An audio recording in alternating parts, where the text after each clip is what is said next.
کوئٹے صورت حال بابتا مزید تفصیلات دے گے واسطہ ہمارا رپورٹر بلال فیروز جوائن کو تھا آئی جی اپڈیٹس دورے.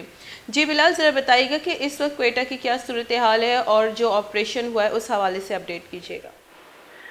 جی بالکل، کوئٹہ میں جو ہے گزشتہ دن سے جو ہے پولیس کے گرد جو ہے دہشت گردوں کا گھیرا تنگ ہوتا جا رہا ہے، اور اسی تناظر میں جو کوئٹہ میں گزشتہ روز پولیس کے اوپر جو ہے 2 اٹیکس کیے گئے، جبکہ 4 بجے کے قریب کنداری بازار میں کوئٹہ میں ایس پی انویسٹیگیشن کی گاڑی کو نشانہ بنایا گیا تھا، جس کے نتیجے میں 2 پولیس اہلکاروں سمیت 4 افراد جہاں بحق ہو گئے، جبکہ 15 افراد زخمی ہوئے تھے.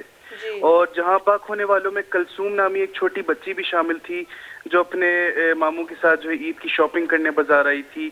اور جبکہ 4 سے 5 گھنٹے کے وقفے کے بعد سریاب روڈ پر دوبارہ ایک ایس ایچ او کی پولیس کے موبائل کے اوپر ہینڈ گرینیڈ سے حملہ کیا گیا، جس کے نتیجے میں پھر 4 افراد زخمی ہو گئے، تاہم کوئی جانی نقصان نہیں ہوا.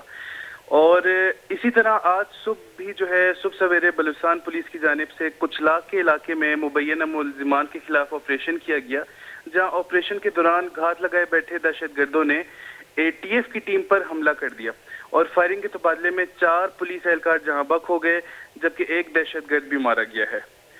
اور پولیس کے شہیدوں کے نام جو ہے علی اکبر، فیض محمد، محمد جاوید اور چنگیز خان ہیں.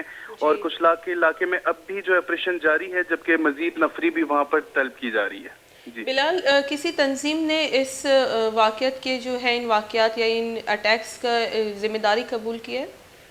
جی بالکل، ایک سوشل میڈیا پلیٹ فارم پر جو ہے بی ایل اے کی جانب سے اس واقعے کی جو ہے وہ ذمہ داری قبول کی گئی ہے، اور ان کی ایک مکمل ایک رپورٹ شائع کی گئی ہے، جس میں ان کا کہنا ہے کہ یہ جو پولیس بلوچ نسل کشی میں ملوث ہیں اور بلوچوں کے خلاف جو ہے اپنا جو ہے غیر سنجیدہ رویے سے جو ہے ان کو غائب بھی کرتے ہیں اور پھر ان کے خلاف آپریشن جاری کرتے ہیں.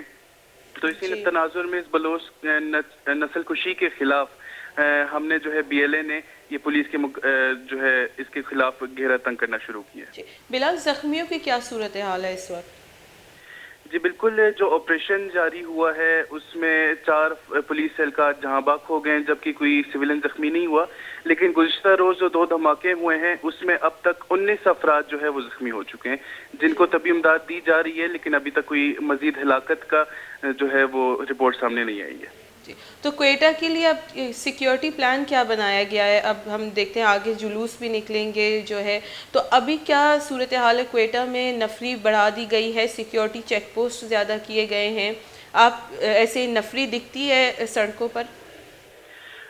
جی ایسے دیکھنے میں تو نفری نہیں آ رہی، لیکن جو پولیس حکام ہیں ان کی جانب سے کہا جا رہا ہے کہ ہم جو یہ مبینہ ملزمان ہیں ان کے خلاف آپریشن جاری رکھے ہوئے ہیں. اسی تناظر میں آج کچلاک میں بھی آپریشن ہوا ہے. اسی طرح وہ کہتے ہیں کہ مزید ہم جو ہے اس میں اپنی جو کارروائیاں وہ جاری رکھے ہوئے ہیں، اور عید سے پہلے ہم جو ہے کوئٹہ کو مکمل طور پر امن کا گہوارہ بنا دیں گے. لیکن ایس سچ کے روڈز کے اوپر کوئی نفری نظر نہیں آ رہی پولیس. وزیر اعلیٰ کی جانب سے کوئی ان کا موقف آیا ہے؟ جی بالکل، بس وزیر اعظم پاکستان، وزیر اعلیٰ بلوچستان اور جو میر ضیاء اللہ لانگو صاحب ہیں وزیر داخلہ، ان سب نے بس مذمتی بیان تو جاری کر دیے ہیں اپنے پلیٹ فارم پہ. اور میر ضیاء اللہ لانگو نے سی ایم ایچ جا کے جو زخمی افراد تھے ان کو بھی چیک بھی کیا، ان کی جو ہے نظام کی وہ سارا چیک بیلنس بھی کیا. لیکن بس مذمتی بیان کے علاوہ ان کی جانب سے کوئی مزید لائے عمل سامنے نہیں آ سکے. بہت بہت شکریہ بلال فیروز، ہمارا تفصیلات دے گا بتا گوشی کے صورتحال ای واحدہ کوئٹہ شہر نئی ناشرکاری واقعات ہو گیا، اور جو اس سے تنظیم کلدم تنظیم نے مگچا ای واقعات آنی ذمہ داری ہم قبول کرنے بتا ٹپیاں نہیں چی بھی بازی نہ جاور نگے گا. البتہ کہ تہی کارانی صوبائی وزیر جو میر ضیاء لانگو یہ آئیش ہوتا ٹپیاں نے جیسے چاروں گدار کو تا شتا ان گنا ملاقاتی کو تا، اور مذمتی بیان مزن وزیری نے مگا چین چمابی گندے کے دیمات کا، اور انوگا جیسے سروزیر بلوچستان میر عبدالقدوس پسند جو انہیں مگا چی بھی یک بیانیات کا کہ آئی اے ویل ایر جگہ.